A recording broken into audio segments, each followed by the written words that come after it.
अगर किसी की भी कुंडली में शुक्र राहु का युति हो रहा है तो ऐसे लोगों का जो पर्सनालिटी होता है वह काफ़ी अट्रैक्टिव होता है।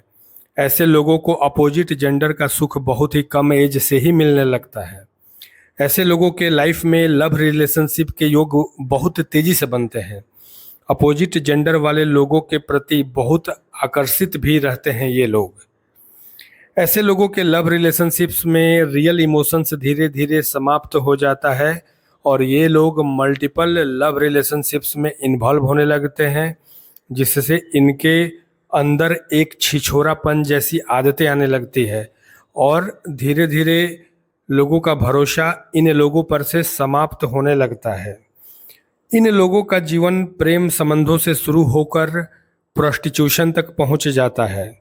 अगर किसी मेल की कुंडली में यह योग है तो इन लोगों के कई फीमेल से संबंध रहते हैं, और अगर किसी फीमेल की कुंडली में यह योग बनता है तो इन लोगों के कई मेल से संबंध रहते हैं। ऐसे योग वाले लोगों को किसी से सच्चा प्रेम या दोस्ती नहीं हो पाता है। ये लोग सिर्फ लग्जरी या किसी प्रकार के फाइनेंशियल गेन्स के लिए ही किसी से जुड़ते हैं। इसलिए ये धीरे धीरे प्रोस्टिट्यूशन, मानव तस्करी और बड़े बड़े फर्जीवाड़े में इन्वॉल्व हो जाते हैं। ऐसे लोगों के कथनी और करनी में बहुत ही अंतर पाया जाता है।